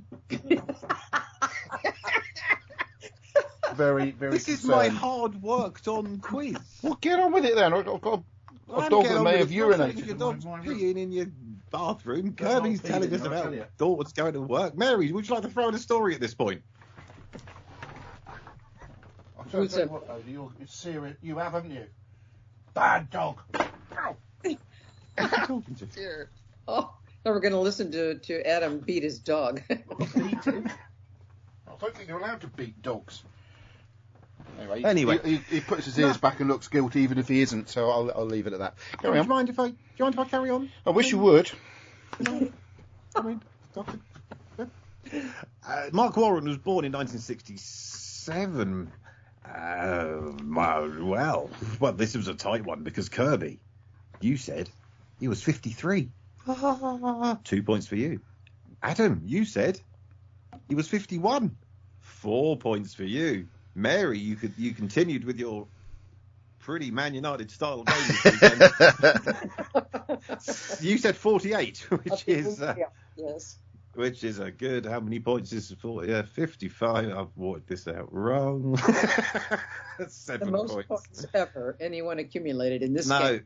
No, it's not actually the worst score ever. No, it's not, because I've done it wrong. So the final scores this week: Mary, unexpectedly in 3rd place with a grand total of 44. I didn't get an R sound effect. I didn't write it down. I didn't do it. Odie. Kirby. Come here. Odie. You scored 27 points this week. That's one of your best ever weeks. I actually attempted to play this week. I know. See, that's what happens when you don't have a strop live on a podcast. You can actually do quite well. Let that be a lesson to everybody in the world. I think we should clip this bit and send it to everyone just to show what can happen. Adam. Yes. Have you cleaned up your dog's wee-wees yet? I don't think he's done anything. He's just being. He's got this sort of resting, so you beat guilty him for face. no reason. I didn't beat him. Shut up. But Adam, the dog beater, scored 7 points. Adam, you're this week's winner, and that's your second win. Congratulations to Adam Pearson. So he won last week? We didn't do it last week, Kirby. No one was here. No. When did he win? Because if he's won the second time, I've got 1, 2, 3, 4 of these listed as who won. Well, Adam won the last time we played as well, actually. So, and that means the total scores at the moment. No, Kirsty won. No, not the last time we played. You weren't here last time we played. Last time we did it. He said Kirsty won. When? On the March 30th. Yeah, on the second week we did it. No, that was Debbie. Third week, fourth week, 9th week. Well, I've got all written down Mary somewhere. won, then Debbie won, then Kirsty won. Yeah. Did you play it last time? Yeah, we did it last time, and Adam won. Okay, that was Adam. Okay. Yeah. I'm So this is updating the spreadsheet. So yes, again, Adam won, and that's his second win. That's 3 times you've been wrong this week. That's an average of once every half hour, mate. I mean, it's not good. And so the leaderboard at the moment, at the top of the leaderboard, with the lowest overall score is... Oh, I just stopped my microphone. Sorry, carry on. It is you, Adam. Of course it is. Of course it is. Yay, Adam. In second, third, fourth, and fifth place, and sixth place, there are a mixture of Kirby and Mary and Kirsty and Debbie, but I've lost the bit of paper with all the things written on. Oh, so next week I'll just make up that you've all got some points, and no one will ever know because Kirby won't. Paper? I use paper. I've got a pad and a pen. See, I keep everything on spreadsheets on the computer. Oh no, I do the quiz on the computer. The quiz is typed up on the computer, but I keep the scores on a bit of paper. Well, not on a paper, on a pad, and that way they're always in the pad. But I didn't flick back far enough because Master was getting all stroppy because I was not. This is the news. Well, oh, hang on. What are you rustling? Oh, I see. All right then. So, thank you for that. We'll go quickly. Oh God, I've just.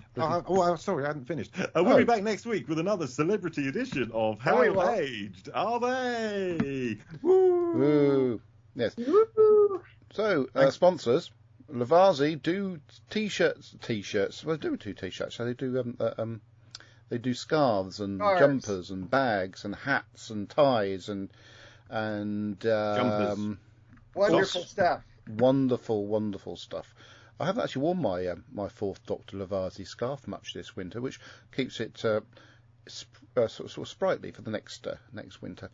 Diaries say 2021 on them, which is, I must speak to Melinda. That's probably a little bit of a silly thing to sell a diary that says 20. Well, it has sold out according to the website. But one of the great things about Lavazi is you can join their blog and get go on their mailing list. You can post in fan fiction and just talk about Doctor Who on a fictional level with other people who like to write about Doctor Who on a fictional level. Who won? Can I just say at this point? Yeah. I've forgotten to water my grass. Oh dear. And it's got dark now. What am I going to do? Don't worry, I forgot to water my cacti a few weeks ago, but they seem to survive. Yes, but your cacti hasn't just been planted; it's in a delicate stage, Adam. Something came. Sorry, I nearly forgot. Lillian Robin says you said something about legs. Did I? Or is that me? Is that me? You want me to say something about legs? Well, you are saying something about Lillian's legs. You've completely fallen into that trap, mate. You said something about Tegan, I think. Oh yeah, Tegan's legs. Yes, Lillian. That's when I was 15, and Janet Fielding was playing Tegan in Doctor Who. I was so delighted. For 3 years, I had a particular liking for Tegan's legs, and when she changed that to that boob tube thing she wore in the second series with Peter Davison, I had a particular liking for other parts of her anatomy as well. Right then, so who won? Such a dirty. How are you still married? So what we got? Who won? Hanging by a thread, I'll tell you. Latest stuff coming through on Who Won. Debbie, It's a thing called. I'm Who ignoring it. won.co.uk? Time, Wake and Other Stories, which is in the CD format, as fabulous tales of adventures from vintage pages of Doctor Who Annual, brought to life by a host of familiar voices. Mary, that sounds like something's up your street. Yeah. Ruby's Curse by Alex Kingston, and Third Doctor Adventures 9, which is a Big Finish story, along with a fake Torchwood story not featuring Captain Jack, John Barrowman. London 1965, which is featuring William Russell and somebody that's going to play Barbara's voice. And the Fifth Doctor 40, spelled F-O-R-T-Y, and the number 1. That means it's 40 part 1, I would guess. All those are forthcoming on Who Won. I'm just going to see what's actually available now. Not a lot. What's going on there then? I don't understand that. There's lots of stuff available on pre-order, including most of the stuff I've just mentioned. There's a First Doctor Adventure 6 Outlaws and Heroes and Villains. All these are available for pre-order, along with the Lone Centurion 2 and Lost Stories 6.3. There's also, I heard a little bit of news that Camilla Kuduro and Billy Piper have got together to do a Big Finish story. So there we go. That's the sponsors this week, and now we move on to the final bit of the show, which is what we watched this week. Hey, isn't that exciting? We'll have to get a theme tune for this section. What have we watched this week? No, I said we have to get a theme tune for this section, not what you just said. I've watched the telly and programmes on it. Okay. Right then, so what I've watched this week, everybody. Well, actually, it's more than a week, isn't it? It's 2 weeks. What has Adam watched this fortnight? Adam watched this fortnight? I'm really disappointed that Debbie's not on, because one of my favourite programmes I've been watching over the last week or so is a series called Ross Kemp Shipwreck Treasure Hunters. And Ross Kemp's voice always makes me laugh, because he just talks, he does his stuff. He like comes a news across like he's some sort of gangster and not an actor. But what great, everyone realises is the fact he's an actor and he's more than likely acting. But he's basically, as the title suggests, he does scuba diving around very interesting shipwrecks, and it's a really good programme. You've got to be careful how you say that programme title, though, especially when it comes to Ross Kemp presenting. Yes. The other thing I've watched is a new series of Air Crash Investigation on Disney Plus. What a joyous programme that is. Yeah. Anyone going on holiday this year? But the good thing about this series is there's been a couple of instances in which the crash has not been totally fatal. There's been people who survived it. And they just talk about the skill of the pilots who managed to save the lives of the people on the plane. I quite like those sort of positive episodes. Also been watching a series called Britain's Got Talent. I didn't watch the most recent episode because it harkens to Simon Cowell, because he hasn't got X Factor anymore. Just throwing as much fakeness into the series as possible. But it's still quite entertaining because of Ant and Dec.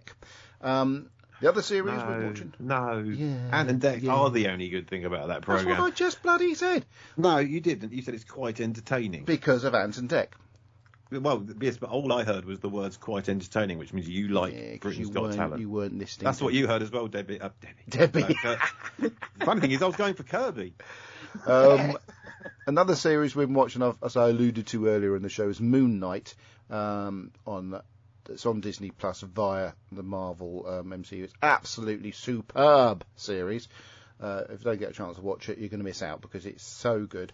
And of course, like I said, one of our guests, Joseph Milson, that's a FantasyCon guest, will be at ours, and he was in episode 4. Turning Red is a film we watched on Disney. Well, I watched, because everybody else has watched it, and Deb doesn't like Pixar animations for some reason. So Isabella has already watched it. She does this. She just watches stuff before everybody else gets a chance. So I watched it on my own. I thoroughly enjoyed it. In fact, I think it's better than Encanto. I did enjoy it more than Encanto. Yes, it is definitely better than Encanto. And another thing we watched in the cinema, a film called Operation Mincemeat. Great cast, great story. Of course, it's a true story, and rather splendidly put together for the cinematic experience. So Is it the story of the horse meat scandal a couple of years ago? No, it isn't, no. Another thing we watched, slightly more light-hearted, The Lost City. which is a comedy starring Sandra Bullock and Channing Tatum, with a little bit of a funny role by chap was Harry Potter. What was his name? Him. Very, very, very good, very entertaining, very funny, as you would expect from Sandra Bullock, and again, thoroughly worth watching. That's what I've been watching this week. Ben, what have you been watching this week? This fortnight, Adam. Oh, right. Just to pull you up on timings. Well, we've watched a couple of films. We've watched Grown Ups, and if we hadn't had enough of that, we then watched Grown Ups 2. Grown Up, it's an Adam Sandler film where he gets back together with his old school chums, which was quite poignant to me after going to my old schoolmate's funeral on the week we weren't here. So that, it was kind of like, we'll have a look at that, see what that's about. The first one's all right. The second one, as my 15-year-old daughter said to me as we were talking about the film this afternoon, what was the plot of that film? So there you go. We then agreed that it was plotless, but it had its moments. It was, I won't say funny, but it did have. I did laugh quite a lot at it, but it was mostly, if I'm being totally honest, at the booby gags. So within an Adam Sandler film, there's many of them. So I laughed quite a lot at that. We also watched a couple more episodes of the fantastic Greg Wallace on Inside the Factory, and I can't remember if I've told you about this one or not, but they went to Italy, and so therefore Greg could practice his Italian. Which was just phenomenally funny as they made pasta. We've been watching the Great British Bake Offs, the Stand Up to Cancer ones, which have been just like... Yeah, they're on my queue to watch those ones. I haven't watched them yet, so no spoilers. Now, we've got a bit of a problem there because our Virgin Media box went dicky last week, and so we've lost every single thing we've recorded for the last 3.5 years. Watching on the ITV player. Sorry, more 4. Beg your pardon, not ITV, because it's on Channel 4, isn't it? Sorry. I will go and watch it on the More 4 player. And the thing that I've been watching non-stop, absolutely incessantly since last weekend is the snooker at the World Championships. No, I haven't seen any of that. It's just been such a high standard. It's fantastic. I love snooker. Obviously, Adam's not such a big fan, as isn't my 15-year-old daughter again, who, after I've been watching it all weekend when she's been over, turned to me on the way home and said, "Dad, how long's the snooker on for?" I didn't have the heart to tell her it was on until next Monday. So that's what I've been watching. Thank you, Ben. Kirby, have you been watching anything for the last 2 weeks? 3 weeks. Oh no! No, it's not that. It's not that big of a list anyway. I finished Resident Alien, which is very, very good, and then I canceled my Peacock subscription because I don't want to pay for Peacock if I'm not watching it. So when the next season comes on, I will get Peacock again. Pluto TV's free. Huh? Pluto TV's free.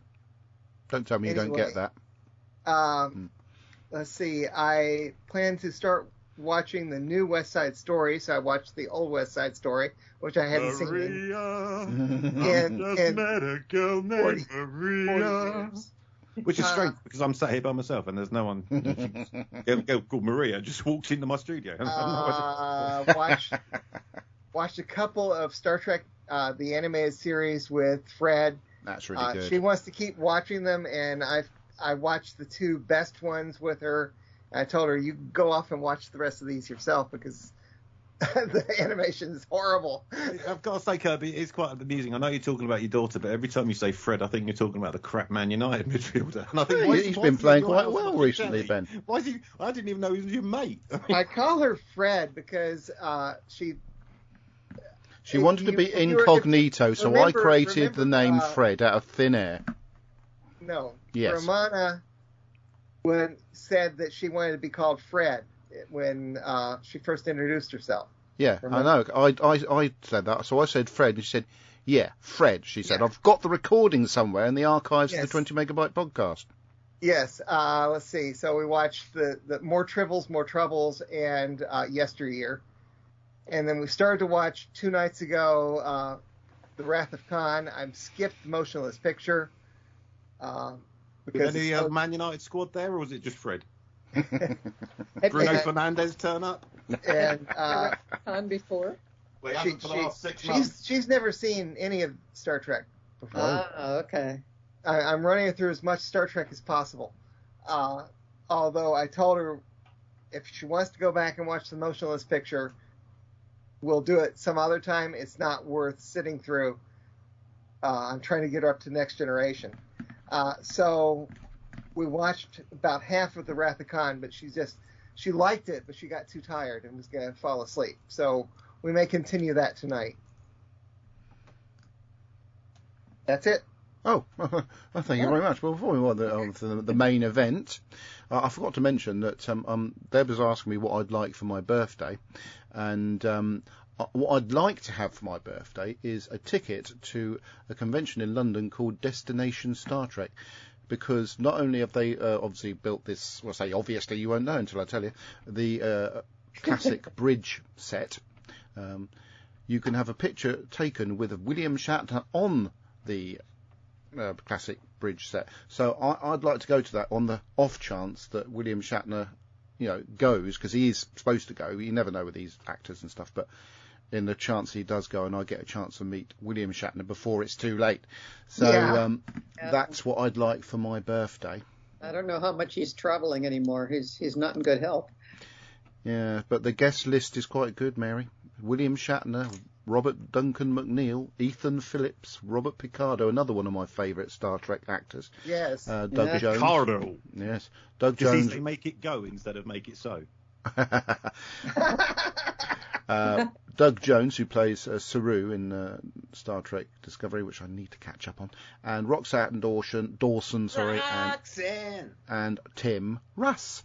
Great lineup, but obviously the creme de la creme on that, of course, is the possibility in October of finally meeting William Shatner, who is Canadian, by the way. Can't Canadians get knighted? Because if so, he should be knighted. In my I did start to watch the first episode of Discovery, and I liked it, but it was so late at night I fell asleep. That was a bit silly. Watch it in the daytime.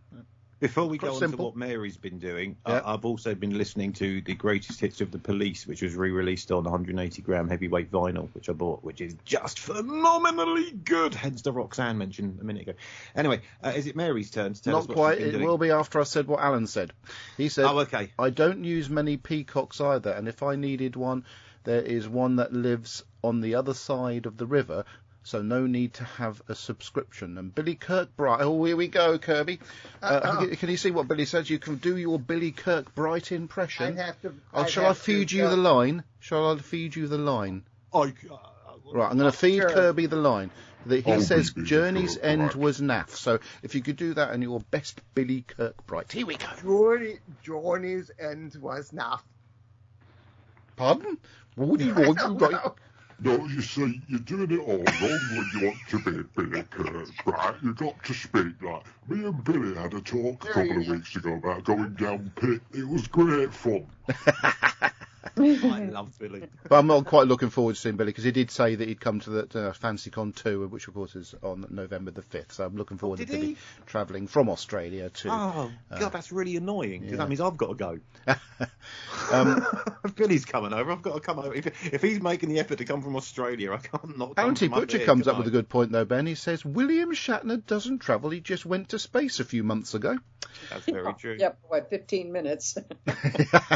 More than I've done. Mary, how long have you been to space for? Billy Kirkbright says, hey, Kirby, I fell asleep. What's that say? Ill off to early dawn service. It's Hasnack Day. It's Hasnack Day. So I half asleep. He is half asleep. He's not even writing the words properly. Don't bother, Kirby. Fine. Unless you can do a sleepy Alan. No. Billy Kirkbright. Right. And then he says, lol Ben. Lol Ben. Right then. So, Mary, what have you been partaking in regards to the viewing of stuff and possibly listening this week? I might have written a theme tune. Is your name Mary? I've written a theme tune for Mary. Oh, God, sorry, Mary. Ben wants to do your theme. Right, I'll get that set. Okay. She's been reading books, listening to stuff and viewing things on the box. But what on earth Has this week Mary Blitzlang watched? Oh, okay. It took me seconds to write that. The only Doctor Who book that I've been reading is the Target novel, The Armageddon Factor, which is just a slight fleshing out of the basic script. So it's not anything I hardly recommend to anybody. But it's Armageddon sick of it. Yeah. God. The last movie that I watched recently was The Last Duel, which was just amazing. Have you heard of it? No. Jodie Comer, which she's in everything anymore. Jodie Comer is. It's about a real duel that took place in the 18th century, and you see the story from 3 different viewpoints. The thing goes on for like 2.5 hours, but it's riveting. So, and anyone who gets a chance, I saw it on HBO Max, The Last Duel. A TV series that I've watched, one that I'm kind of in the middle of, is called Hard Sell. I don't know if it's been on the BBC, but it stars Catherine Tate as the new manager of a women's prison, and she plays. Oh yes, I've been watching that, Mary. I've been watching that. It's really good. Carry on. It is good, yeah, because she plays other characters in the prison, and it's very, very funny. I just love Catherine Tate. I love the kind of humor that she does, and the characters. She totally does characters so well. Something else I've been watching. This is on Netflix. It's called Julia. And it's a recreation of the 1960s Julia Child's cooking shows, how they came about and kind of the life of Julia as she was doing them. And Julia is played by Sarah Lancaster. Oh, wow. I think I've heard of this too. I haven't seen it. I plan to watch that, yes. Isn't there 2 series about her? There's that one and there's another one. But there's a movie. There's a movie called Julie and Julia. Okay. Right? Yeah, and Meryl Streep played Julia Child, and I think Meryl Streep did as always, a supreme job. But I think Sarah Lancaster has far surpassed Meryl Streep because she's got a voice. What's this on, Mary? Sorry, what network is it on? It's called Julia, and it's on Netflix. Netflix, right? Thank you. Yeah, when I was in Washington D.C. about 12 years ago at the Smithsonian, they had Julia Child's kitchen. Her kitchen was. Had been moved to the Smithsonian. Ah, wow! Her actual kitchen, yeah. Actual kitchen. Wow. She's an icon because she's the first one to have ever done a cooking show. So it's like the American Fanny Craddock, then, basically. And there was a lot that went into making that show happen. This was in the 60s, and the show kind of recreates some of those episodes as they were done, and a lot of the disasters that she had. It's so heartwarming. It's just one of those things where you just love everybody in the show. So I highly, highly recommend Julia. Oh, brilliant. Thank you. The series on Netflix. Now, in Big Finish news, I'm excited to report that Jo Martin, she was the fugitive doctor. Yes. That she has signed to do 3 box sets of stories as the fugitive doctor. Yeah. And then Sacha Dhawan, Master, he too has signed on to 3 box sets. I've heard this, but this is fantastic news. Thank you. Yeah, to Call Me Master. Now, Sacha has done other Big Finish, so he's not new to them. But this is, his own series, which I think is great, which probably also means these 2 are probably not going to show up in the future on TV. No. Because once people sign with Big Finish, that usually means the end of the TV career. Yeah. But look at Ace and Tegan. True. Yeah. Yeah, you're right. I mean, they do come back eventually. Yeah, there are exceptions to the rule. But as premier characters, I think that journey is done.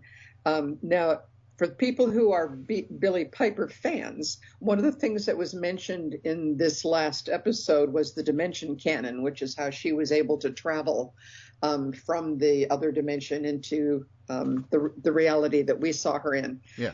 She's got 1 box set of stories, and they're called Rose, the Dimension Canon, So she travels around and has adventures. And Big Finish has recently put out a new box set of her stories called Dimension Canon 2. Mm-hmm.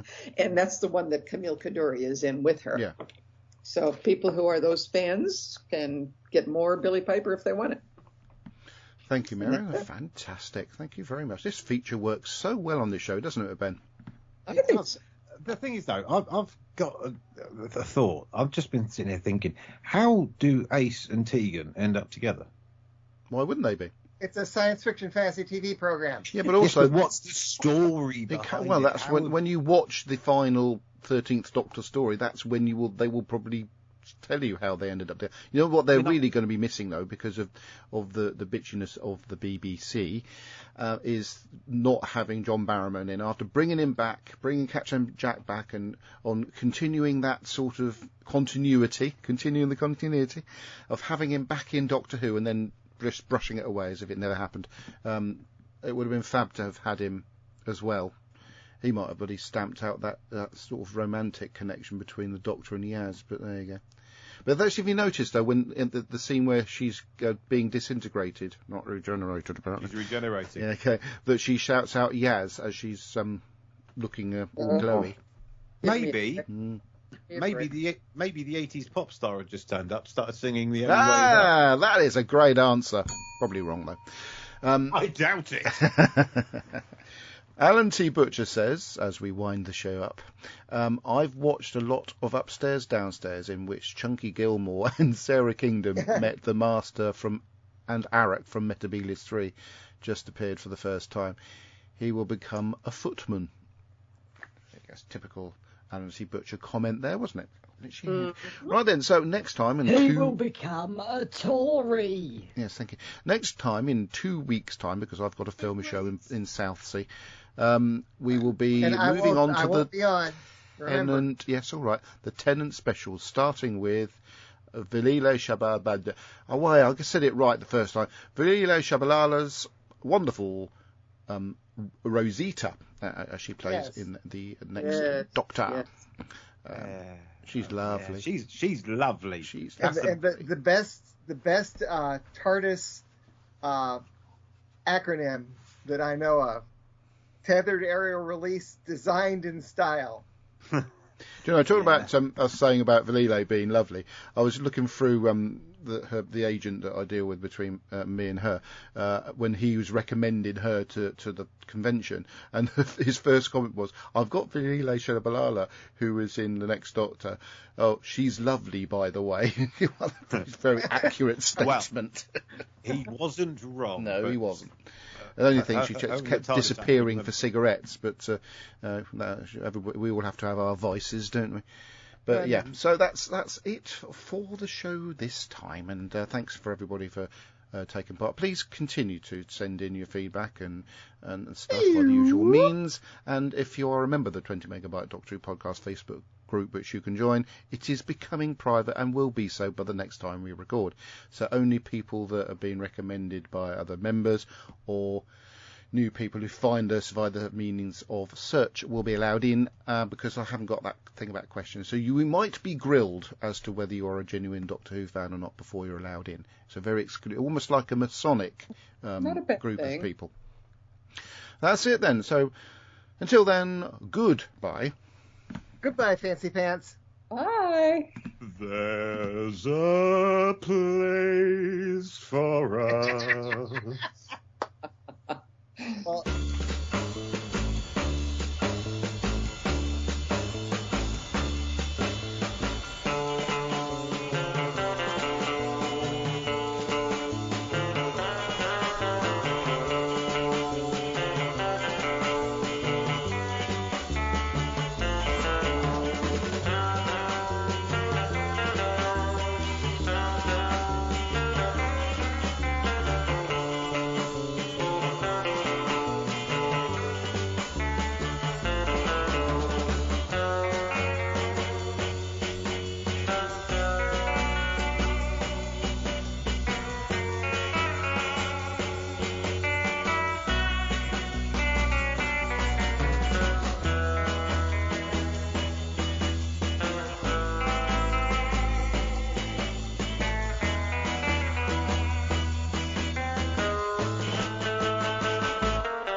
20 Megabyte Doctor Who podcast is an APV Services production sponsored by whowon.co.uk, lavazi.co.uk.